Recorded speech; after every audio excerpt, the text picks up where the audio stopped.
Okay, so this is Ella. Ella has struggled to handle some anxiety and some claustrophobia in kennels and crates and things like that. We've worked extensively on this. Today, we decided that we were going to go to the park and to Tractor Supply, and she went into the box just fine, but whenever she came out of the box, she darted out of the box and she did not want to go back in. You can see that she's chewed the hair off of her tail, so that tells me that she was extremely uncomfortable in there. The only way that she's going to get more comfortable is by spending more time in small spaces. So we want to do it as least stressful as possible, but this is kind of a stressful time in her life, and she has to overcome it. So if I was to stop here and to coddle her and tell her that it'd be okay, then the only thing that she would learn is that it's okay to be scared. So you can see here that I'm using a flag. This is one way that I use a flag to help block exits. So she can't go over the side of the truck. She can't go off the tailgate.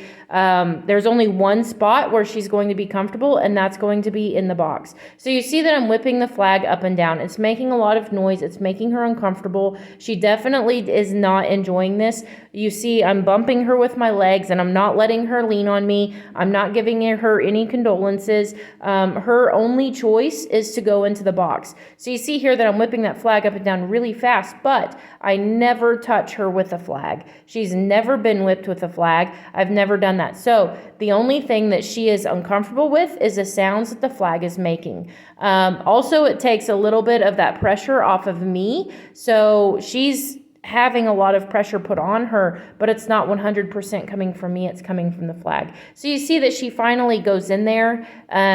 So now I'm going to stop and I'm going to let her process.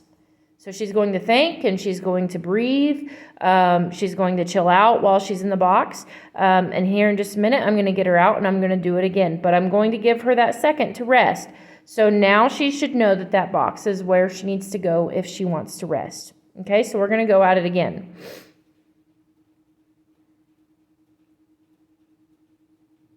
We're working on it. We're working on it. There she goes. Okay, so as soon as she goes into the box, my flag stops. As soon as she makes that decision to go into the box, the flag stops. Okay, give her that minute to process. She did really good. I mean, this is a really hard decision for her to make. You definitely have to know the stress that she's under and make sure that you take that into consideration with this. But she's been through this. She knows the steps. She just did not want to go in there. Okay, so there she goes again. She gave that one to me, so I'm going to let her go in as much as possible. I mean, if she comes out and wants to go back in, that's great.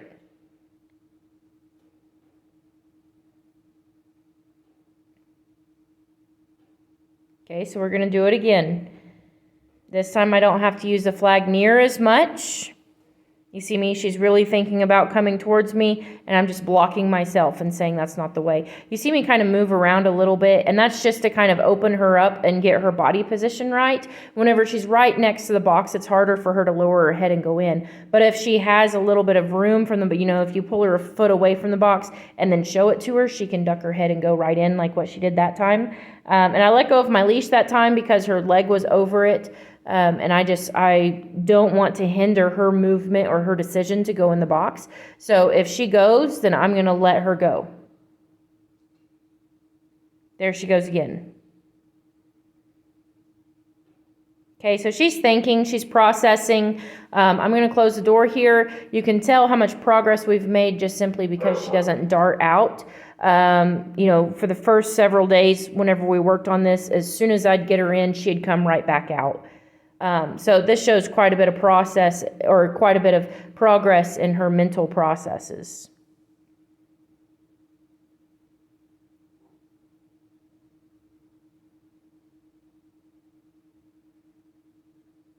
Okay, so we're going to try again. She's kind of looking, but she's not committing to all those other places. And I was further back in the truck. I didn't have near as much pressure on her there. So I'm going to throw away the flag. The flag is a great tool, but essentially I want to be able to send her in the box without it. And I stopped to praise her. She's doing really good. I mean, this is something that has been super stressful for her, and there she goes. So she's really making good decisions now. She's shaking. She's releasing some of that stress. and she's doing really well here. There she goes again. So all of those things are really happy to see. So what I'm going to do tomorrow I will put her in the box. I'll take her for a little drive, and I'll stop and I'll pull her out, and we'll see what kind of mental state she's in. Hopefully she will just go right back into the box tomorrow, and she'll be a lot more comfortable in this small confined space. So that's kind of what we're looking for and what our aim is. She actually goes home on Friday morning, so not tomorrow, but the next day. But I think that, she might need a little bit of work on this as it continues, but she's doing really well.